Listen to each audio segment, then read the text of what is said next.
2024 में भारतीय जनता पार्टी के खिलाफ विपक्ष को अपने अंतर विरोधों का ही सामना करना पड़ रहा है।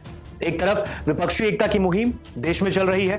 पटना में 23 जून को बैठक हुई थी और इसके बाद अगली बैठक की भी डेट अब सामने आ गई है। लेकिन इससे पहले ही विपक्षी पार्टियों के अंदर जो अंतर विरोध हैं वो सामने आ रहे हैं। बीते दिन महाराष्ट्र में एनसीपी के अंदर फूट हुई। अजीत पवार डिप्टी सीएम बन गए। शरद पवार जो कि विपक्षी एकता की मुहिम में सबसे आगे बढ़कर शामिल रहे, वो भी अपनी पार्टी को संभालने में नाकाम हुए। अब एक तरफ जहां पर बीजेपी के खिलाफ विपक्ष एकजुट होने की बात कर रहा है, तो बीते एक महीने में विपक्ष को ही 3 बड़े झटके लगे हैं। इस रिपोर्ट में बिहार के मुख्यमंत्री नीतीश कुमार ने इस बार विपक्षी दलों को एकजुट करने की कोशिश शुरू की है, जिसमें पवार के साथ तृणमूल प्रमुख ममता बनर्जी भी खूब साथ निभा रही हैं। पटना में विपक्षी दलों की पहली बैठक विगत 23 जून को हुई, लेकिन उससे पहले ही विपक्षी खेमे से जीतन राम मांझी अलग हो गए और एनडीए का हाथ थाम रहे हैं। जो बैठक हुई उसमें भी आप और कांग्रेस में टकराव दिखा।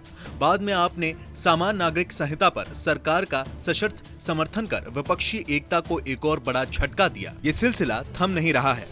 रविवार को तीसरा बड़ा झटका तब लगा जब शरद पवार के भतीजे अजित पवार के नेतृत्व में एनसीपी का एक धड़ा टूटकर भाजपा और शिवसेना शिंदे गुट की सरकार में शामिल हो गया। बिहार और महाराष्ट्र के बारे में कहा जा रहा था कि विपक्षी दलों का गठबंधन भले ही और राज्यों में सफल हो या ना हो, इन राज्यों में अच्छा चलेगा, लेकिन इन दोनों राज्यों से अच्छी खबर नहीं मिली। मांझी की पार्टी हम भले ही छोटी हो, लेकिन उसका बिहार में 3% वोट बैंक है।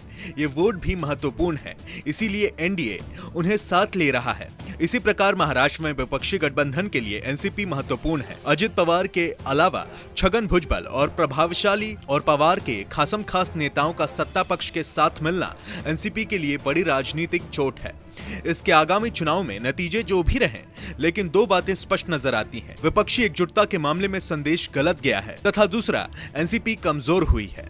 ऐसे में सवाल ये उठता है कि जिन राज्यों में विपक्षी दल पहले ही एक थे, वहां उनमें टूट हो रही है, तो दूसरे राज्यों में नया गठबंधन कैसे बनेगा? पश्चिम बंगाल में कांग्रेस ने पंचायत चुनाव में वाम दलों से हाथ मिलाया तो ममता बनर्जी आग बबूला हो गईं और कांग्रेस पर आरोप लगा दिया कि वो भाजपा की मदद कर रही हैं। अंतर्विरोध और भी है। उत्तर प्रदेश में बसपा विपक्षी एकता से पहले ही दूरी बनाए हुए हैं, जबकि बीआरएस प्रमुख केसीआर अब विपक्षी एकजुटता की बात भी नहीं कर रहे हैं। एआईएमआईएम के प्रमुख ओवैसी हर समय सरकार पर हमलावर रहते हैं। यदि वो विपक्ष में है तो विपक्षी दलों के साथ खड़े क्यों नहीं हैं? राजनीतिक विश्लेषक मानते हैं कि जिस प्रकार से राज्यों में क्षेत्रीय दलों के बीच परस्पर तथा राष्ट्रीय एवं क्षेत्रीय दलों के बीच भी राजनीतिक अंतर्विरोध है, उसके चलते चुनाव पूर्व गठबंधन के लिए भारी कवायद करनी होगी। सीटों के बंटवारे के लिए भी सभी दलों को माथापच्ची और समझौते करने होंगे। नमस्कार, मैं हूं मानक गुप्ता। अगर आपको हमारा ये वीडियो पसंद आया हो तो इसे लाइक और शेयर जरूर करें और हाँ, हमें सब्सक्राइब और फॉलो करना ना भूलें ताकि आप देश और दुनिया की कोई खबर मिस ना करें। तो जुड़े रहिए हमारे साथ और देखते रहिए न्यूज़ 24।